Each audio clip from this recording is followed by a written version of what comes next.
Hey everyone, welcome back. It's SamyCaps. Jonathan Rogers sat down with Talkative Try. We had another Path of Exile 2 dev interview and they discussed many things. So in this video, I'm not going to do a deep dive. I'm going to give you the TLDR version of it, kind of like my main takeaways from the interview. And then at the end, I'm going to get into my takeaway, what I believe, my final thoughts on what I think the outcome is and what we learned from this video. So please make sure you stick around to the end. Now, when it comes to the actual content, there was a lot of discussion. I think it was an hour and a half or so of questions, and there was a lot of things. Like, they talked about a lot of things, a lot. And the things that I'm not going to talk about, they talked about skill scaling, they talked about weapon swapping, they talked about socketables, attribute requirements if they're too high. They talked about movement speed, and is there any consideration of, of buffing that? And, Jonathan answered a lot of these questions. He didn't hold back on anything. And a lot of the time it was, I see what you're saying. We can take a look at it. Or, yeah, I know this is something on our radar. We just haven't got around to it, but it is going to be addressed. So it was a lot of that. I got to tell you, the one thing that was shocking, and this is the thing I love about grinding gear games, where there's really not too many studios that kind of pull the curtain open and show you show you everything and talk about, and they're honest and upfront. Now, don't get me wrong. There's a lot of things they will not share with us, and they're a business, so I totally get that. There are some things that you just cannot share with your customers. It doesn't do any, it doesn't serve any purpose. But the thing that was very surprising was when they got into about uniques. They got into the discussion about the Astramentus and the amulet being like 1 in 45,000 divines. Those are the odds, and my mouth dropped. 45,000 divines got to drop before you have a chance to get an Astramentus amulet, and like, forget it, non-existent, right? And that makes a lot of sense. And they determined that it was because the amulet drop table was separate from the odds from the unique table, and that's why it was so rare, to kind of put a big quick spin on it. So I found that very, very, very interesting. Jonathan shared concurrent player stats. So the PoE 2 numbers for 0.1, 890,000 is kind of the number that they saw, which was, wow, what a big number. And then 0.2, the number was 485,000, a big drop off. He also shared with us, and he wasn't 100% sure, but how much of that is, PC console. And when it comes to console players, he kind of threw out a number of 15 to 20%. Now, he didn't say percent. He said 15 to 20. I'm assuming he meant 15 to 20% of those numbers are console players. We also learned that Path of Exile 2 is going to be releasing in China very shortly. It's coming up, and that Jonathan is actually going to Asia and doing a tour there. So that's going to be interesting for the China audience.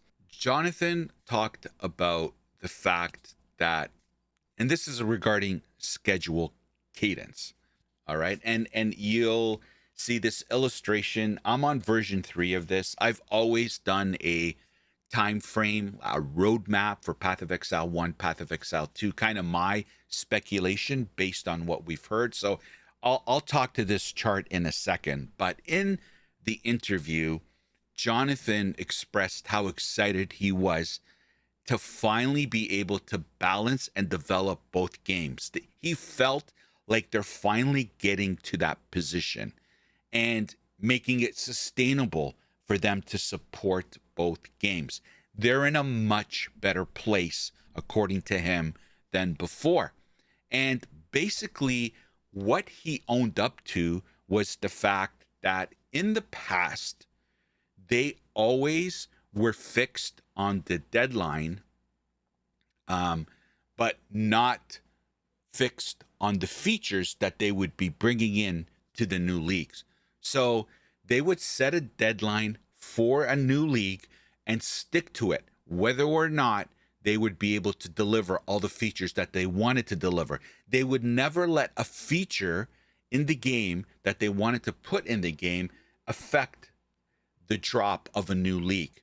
That's how they did it in the past. But then when Path of Exile 2 came, they changed this mindset where they were set on, oh, we have to release the Huntress and the Druid. We have to do this. We have, the features. And they found, well, he admitted that they found that you can't have both.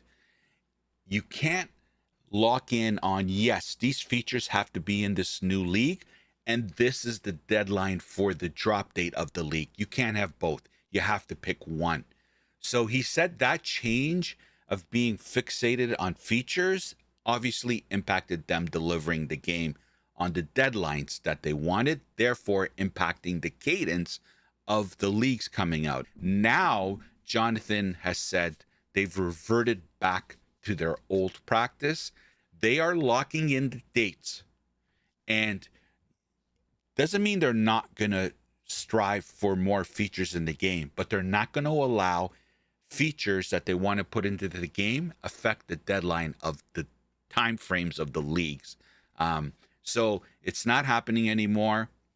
And he said, if we want to put a feature in the next update that's supposed to drop, and we find out that the closer we get to it, we just can't deliver the feature, we're not going to delay the new league. We're going to just say, okay, fine, we'll put it in the next update or as soon as we can. So what that all means is that the PoE 1 league and PoE 2 updates are going to have 4 months cadence. We're going to get a PoE 1 league. 2 months after that, we're going to get a PoE 2 update. 2 months after that, we're going to get another PoE 1 new league, and rinse and repeat, rinse and repeat. And this is illustrated on this chart.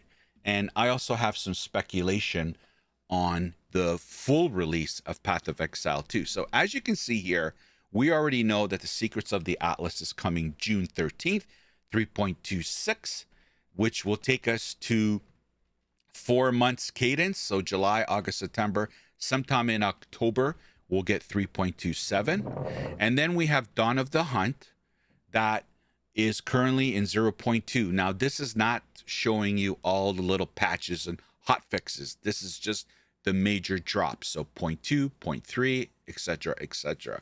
Okay. So if 3.26 is June 13, that means sometime in August, we are going to get 0.3. So Dawn of the Hunt, I speculate, is going to be going to the middle of August or whatever, 1 week or 1 week plus or minus, 2 weeks plus or minus. But sometime in August, we're going to get 0.3. So for those of you that are playing Dawn of the Hunt, get comfortable. I know I'm personally still doing my hardcore challenge in Dawn of the Hunt, and I'm loving it. So this is the cadence. So that means sometime in October, we're going to get another Path of Exile 1 new league, which means 2 months later, December of 2025, we're going to get 0.4. Now, here's where the rubber hits the road. Jonathan, in previous interviews, has stated that ideally he'd like to get the game out of full early access in 2025.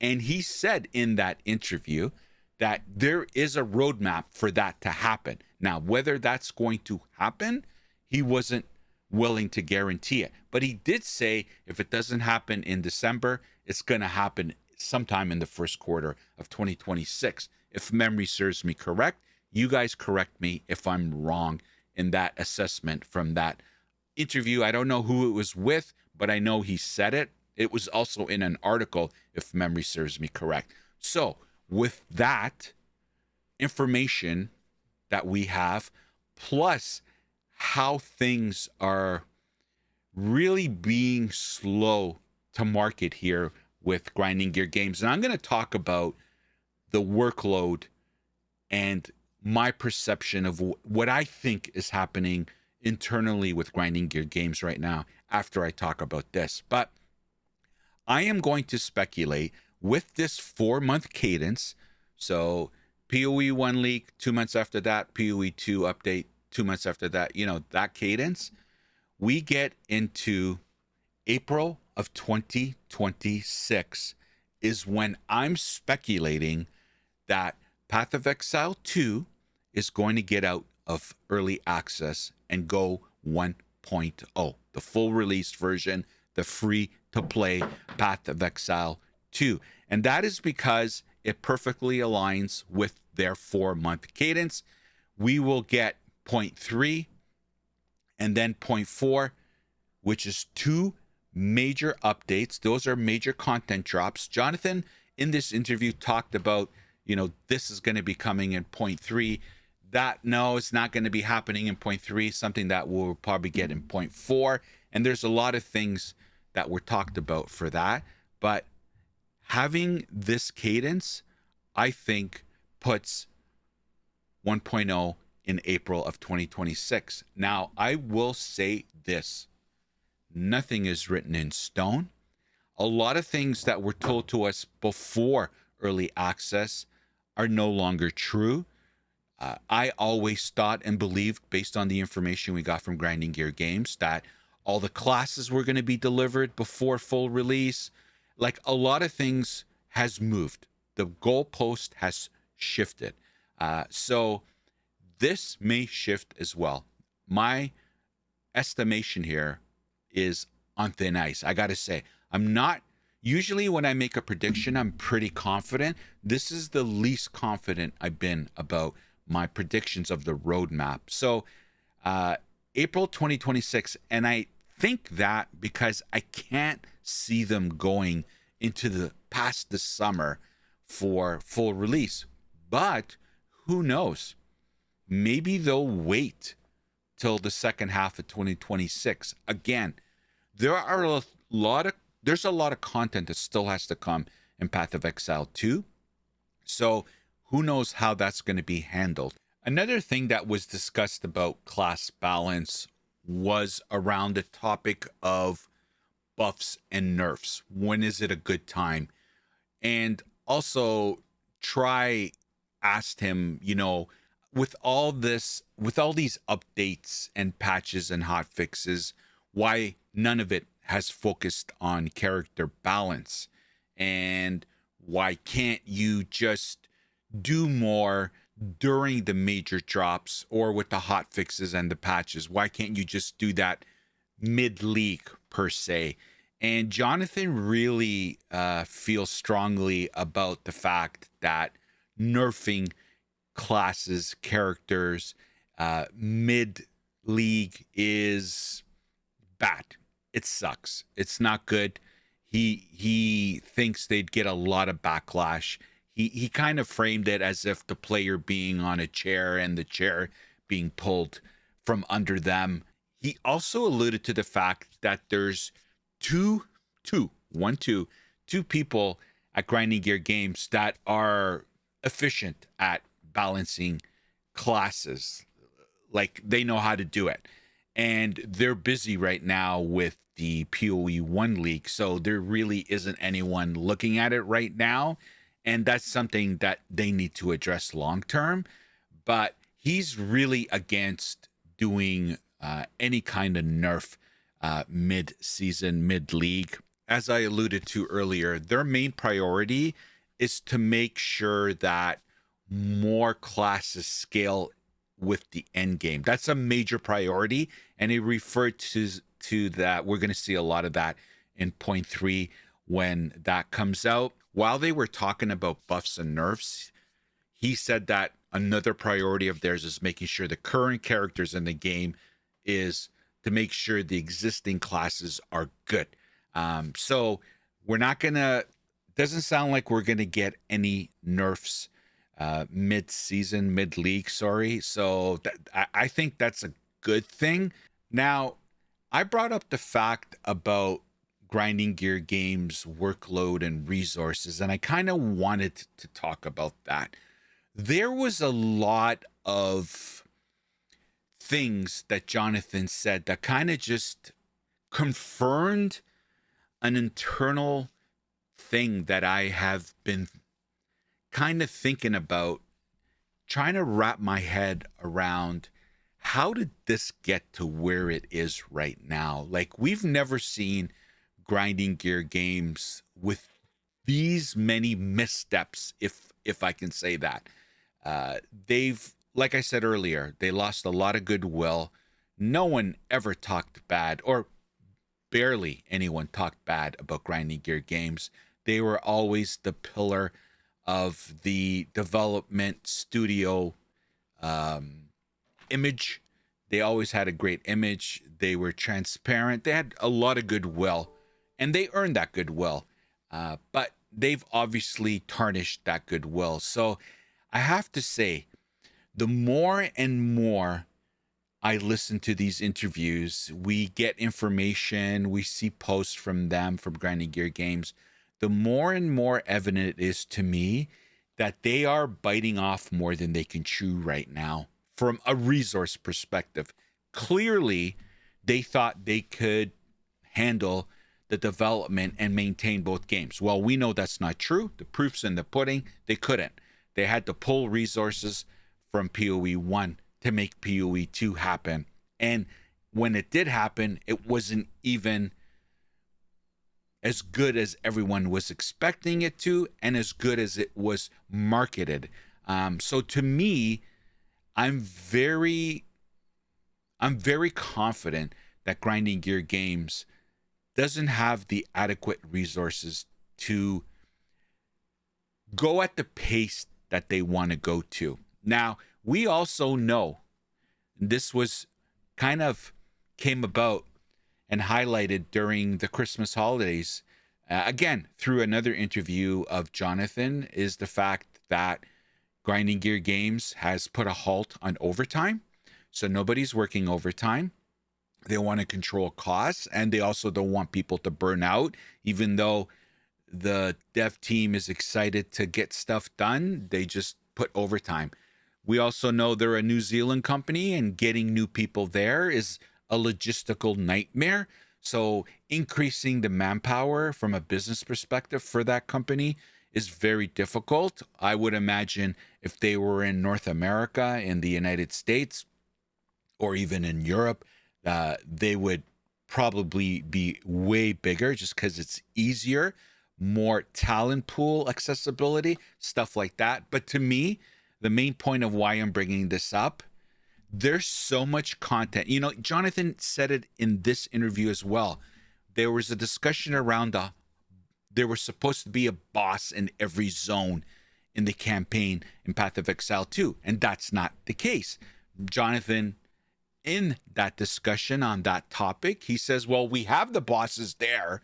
We know what they are, but they just haven't been finalized. That's one example. I have another 100 examples that highlight the fact that they just don't have enough people to spread out to do all these things. And to me, that makes complete sense on why things are so slow to come to market and why things are not getting addressed at a rapid pace. I think they thought they could do it, but they clearly bit off more than they could chew. Now, that's a bad thing, but it's also something that I'm sure they're going to learn from.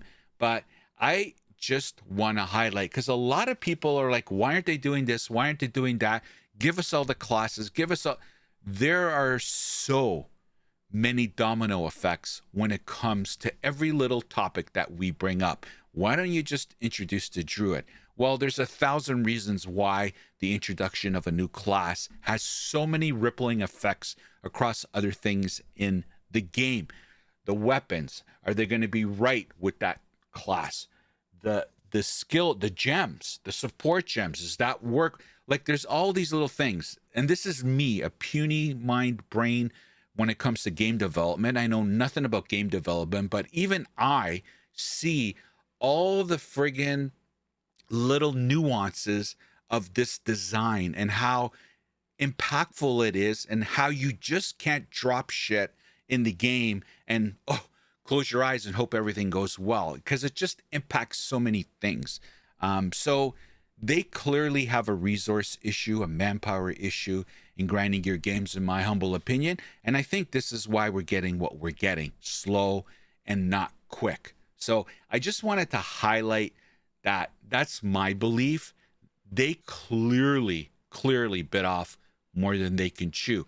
However, this is why I'm maintaining my confidence in the game being delivered, when it is delivered, that it's going to be a polished product. The only thing that's holding them back is the fact that they don't have enough hands to get on everything that they need to get addressed. Now, don't get me wrong.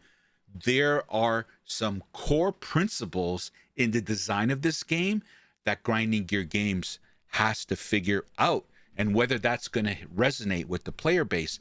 The question of armor came up again in this interview, and Jonathan, in a roundabout way, my interpretation of his response, they still haven't sat down. He said, this is going to be a multiple day conversation with me and Mark, that we need to sit down and discuss it. This is like the second or third time armor has been brought up in the interviews, and his response has always been the same. Mark and I still haven't sat down to discuss it. Think about that. Armor. They're like a big thing in the game that's not working, that is relevant to a big part of the player base, and they still they haven't found the time to sit down to discuss it. Right there is the crux of the issue. They just don't have the time, and they don't have the resources. But I am confident this game is going to get to where it's going to get to. It's just going to take a lot longer than we all thought. All right, everybody, that's the TLDR. I don't know if that was a TLDR. That was a lot longer than I wanted to talk about. But hopefully you found it informative. I did forget to mention, and this is a big one, I should have mentioned it earlier.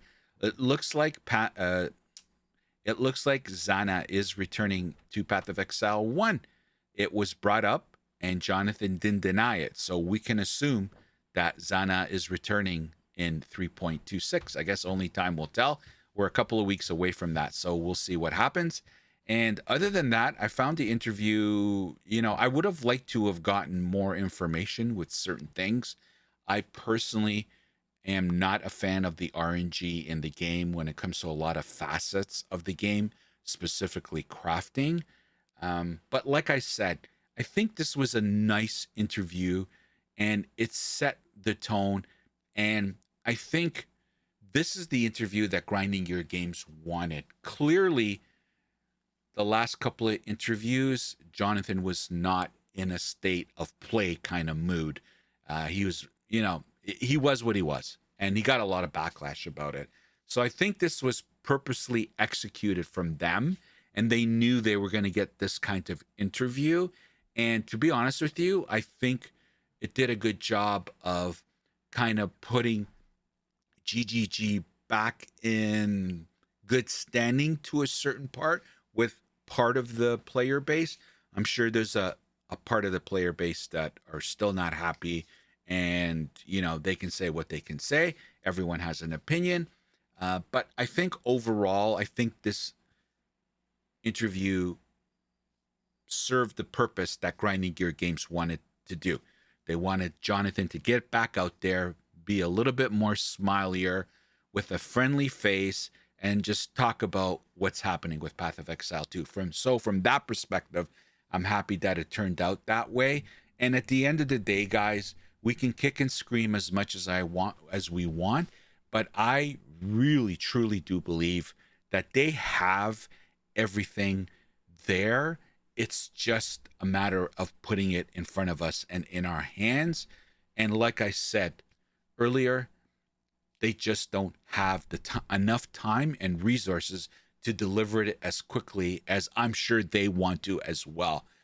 So I'm still very optimistic about Path of Exile 2. And I know a lot of you will disagree with me, and so be it. But I guess only time will tell to see who's right and who's wrong. But I am not confident. I'm very confident. I've continued to say this, and I will continue to say this. Grinding Gear Games know how to make good games.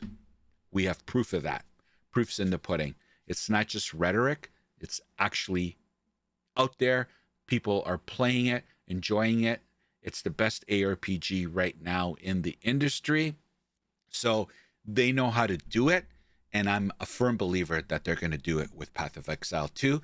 And I'm also a firm believer that both games are going to benefit from each other. And both games are going to be long-term successes. And we are all going to be, those of us that like playing the game, are going to be able to enjoy both games for a very, very long time. I'm going to continue to hold that opinion until Grinding Gear Games shows me otherwise. Anyway, let me know what you think. Let me know your thoughts. What did you think of the interview? What did you think of the responses? What did you think of the tone? What did you think of the theme? What was your opinion? What are your thoughts? Are you going to jump in to 3.26? Are you going to play Path of Exile 2? Are you waiting until the full release, until they iron out all this stuff with Path of Exile 2? Let me know, guys. And please, if you like the content and you want to stay up to date with all Path of Exile 1 and 2 content, please like the video, give me your comments and feedback, and don't forget to hit the subscription button for all things PoE 1 and PoE 2. We would love to have you. We're a chill, cool community. I think we're cool. And as always, you can come and watch me live on Twitch. Channel name is SamyCaps. I'm currently doing a Maps or Bust PoE 2 hardcore challenge where I want to get a character to maps. I've never done it. I think I'm on my 6th or 7th attempt.